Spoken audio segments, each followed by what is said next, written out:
Hello বন্ধুরা, তো আজ এসেছি একটি রথের রং করতে। তো এই রথটি প্রায় 10 থেকে 12 ফুট লম্বা। তো এটা এবছরই বানানো হয়েছে, পুরো নতুন রথ। তো আমরা এসেছি রং করতে এবং যাবতীয় কাজ করতে। তো আমি আপনাদের ধীরে ধীরে সমস্ত কাজটা আমি দেখাবো। এই যে ওপরে যেরকমই আলপনা হয়েছে, সমস্ত রথটির ভেতরে বা বাইরে এরকমই আলপনা হবে। তো এই যে আমি নিচে একটা আলপনা দিচ্ছি, তো ভাবলাম আপনাদেরও একটু দেখিয়ে দিই। তো এদিকে আমি ঠিক এরকমই দিয়ে ভেতরে একটা পদ্ম ফুলে একটি ফুল আঁকার চেষ্টা করেছি। তো আমি আঁকছি, আপনারা দেখুন।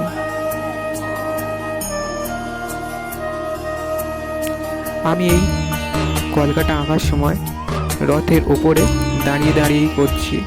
তাহলে ভাবুন রথটা কত বড়। তো তো আমি এই চারদিকে এই প্যাটার্নের ডিজাইন করব। আর ওপরে যে এই কাঠের ফ্রেমগুলো ছিল, এগুলো কাঠ দিয়ে ডিজাইন কাটা ছিল। তো আমরা তার উপরে রং করে সেটা আগে ফুটিয়ে তুলেছি। তো এদিকে আমার অনেকই কাজ বাকি আছে, তো আমি আপনাদের ধীরে ধীরে সমস্ত কাজ দেখাবো। তো দেখতে থাকুন ভিডিওটি, আপনাদের খুবই ভালো লাগবে। তো চ্যানেলে নতুন হয়ে থাকলে অবশ্যই চ্যানেলটি সাবস্ক্রাইব করবেন। তো বেল আইকনটি প্রেস করবেন যাতে আমার যে কোনো ভিডিও নোটিফিকেশান আপনাদের ফোনে অবশ্যই যায়। তো দেখুন রথটি কেমন হয়। তো প্রায় সব কলকা কমপ্লিট, নিচেও কমপ্লিট হয়ে গেছে, শুধু এই ওপরে যে স্ল্যাবটা আছে ওর ওপরটাই শুধু বাকি আছে। তো বাকি কাজ হয়ে গেছে, তো আমি আপনাদের দেখাবো পুরো বাকি কাজটা। তো আর ওই যে ওই মন্দিরে ওই যে মাথায় যে রথের মাথার চূড়াটা ওখানে আছে, ওটাও ডিজাইন করা হবে। তো দেখুন, আর এদিকে প্রচণ্ড বৃষ্টি হয়েছে, তার কারণে চারিদিক থেকে জল গড়িয়ে রথের দিকে চলে এসেছে। তো আমি সেইগুলোই করে, আর এই যে নিচে যে কলকাগুলো ছিল বা ডিজাইন ছিল আলপনা, তো সেগুলো হয়ে গেছে। এই হচ্ছে কমপ্লিট লুক। তো আমি আপনাদের একটু দূরে থেকে দেখানোর চেষ্টা করব এটা কীরকমই হয়েছে। তো আর এদিকে এই যে কলকাগুলো প্রায় কমপ্লিট হয়ে গেছে। এই যে এই রথটি দূরে থেকে ঠিক এরকমই দেখাচ্ছে। তো এখনও ভিতরের কাজগুলো বাকি আছে, এরকমই কাপড় মারা।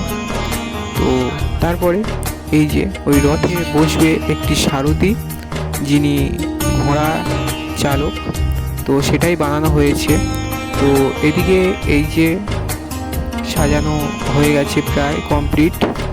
তো দেখা হচ্ছে এই রথটি টানার ভিডিও নিয়ে। তো টাটা।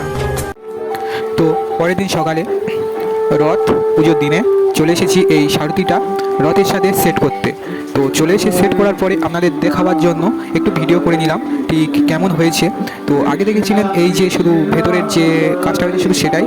তো তারপরে ভাই আর বাবা এসে ভেতরে যে রথের ভেতরে যে কাপড়টা বাকি ছিল মারা, তো সেটা এসে লাগিয়ে দিয়ে গেছে। তো আমি শুধু এসেছি এই সারথি আর এবং ঘোড়াটা ফিটিং করতে। তো এদিকে সব প্রায় কমপ্লিট হয়ে গেছে। এইদিকে এই ছোট্ট ঘোড়াটা, এটা হচ্ছে কাঠবোর্ডের করা, কারণ বড় করে করার সময় হয়ে ওঠেনি, তাই জন্যে এখনকার মতো চালানোর মতো এই ঘোড়াটা দেওয়া হয়েছে।